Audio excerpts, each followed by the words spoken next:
Hello, എന്തെങ്കിലും ഒരു ഫംഗ്ഷനൊക്കെ വരുമ്പോഴേക്കും പുതിയ മെറ്റീരിയൽ ഇല്ലെങ്കിലും നമ്മുടെ പഴയ സാരിയൊക്കെ വെച്ചിട്ട് നമുക്കൊക്കെ നല്ല അടിപൊളി ഡ്രസ്സ് തയ്ച്ചെടുക്കാമല്ലോ. അപ്പോൾ ഞാനിന്ന് ചെയ്യാൻ പോണത് ഒരു സാരി മേക്ക് ഓവർ വീഡിയോ തന്നെയാണ്. അപ്പോൾ ഈ ഒരു സാരിയിൽ നമുക്കൊരു സ്കേർട്ട് ആൻഡ് ബ്ലൗസ് ആണ് ചെയ്യേണ്ടതെന്ന് വെച്ചത്. ഇതൊരു കസ്റ്റമർക്ക് വേണ്ടി ചെയ്ത വർക്കായിരുന്നു കേട്ടോ. അപ്പോൾ ഈ ഒരു സാരിയിലാണെന്നുണ്ടെങ്കിലും മുന്താണി ഭാഗം കുറച്ച് മാത്രമേ ഉണ്ടായിരുന്നുള്ളേ. അത് ഞാനൊന്ന് കട്ട് ചെയ്ത ശേഷം ആ ഒരു സാരി ബാക്കി ഉണ്ടായിരുന്നത് മൊത്തമായിട്ട് നമ്മൾ ഫ്ലെയറിനായിട്ട് എടുത്തിട്ടുണ്ടായിരുന്നു കേട്ടോ. കുറച്ചധികം നല്ലോണം ഉപയോഗിച്ചിട്ടുള്ള സാരി ആയതുകൊണ്ടിട്ടായിരിക്കും അതിൻ്റെ താഴത്തെ വശമൊക്കെ നൂല് നല്ലോണം പിന്നിയിട്ടുണ്ടായിരുന്നു കേട്ടോ.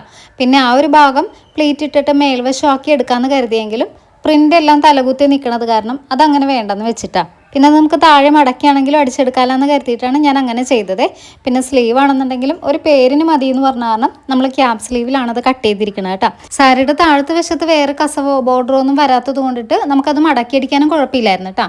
അതങ്ങനെ ചെയ്തില്ലായിരുന്നെങ്കിൽ പിന്നെ ഉപയോഗിക്കുന്ന സമയത്താണെന്നുണ്ടെങ്കിലും എവിടെയെങ്കിലും കൊണ്ട് നൂല് വലിഞ്ഞ് തട്ടിയൊക്കെ ചെയ്യുമല്ലോ. മൊത്തം 3 ഡ്രസ്സായിരുന്നു ഈ ഒരു കസ്റ്റമറിന് വേണ്ടി ചെയ്യേണ്ടതെന്ന് വെച്ചാൽ കേട്ടോ. ഈ ഒരു നേവി ബ്ലൂ കളറിലെ അംബർല ടോപ്പ് കൂടി മോളുടെ അളവിലും പിന്നെ ഈ ഒരു മെറൂൺ ടോപ്പാണ് അമ്മക്ക് വേണ്ടി ചെയ്തത്. ടോപ്പുകൾക്ക് വേണ്ടിയിട്ട് വിചിത്ര സിൽക്കിൻ്റെ മെറ്റീരിയലാണ് എടുത്തിരുന്നത് വെച്ചത്. പിന്നെ അമ്മയുടെയും മോളുടെ ആണെന്നുണ്ടെങ്കിലും അളവിൽ തന്നെ വലിയ വ്യത്യാസമൊന്നും ഉണ്ടായിരുന്നില്ല കേട്ടോ.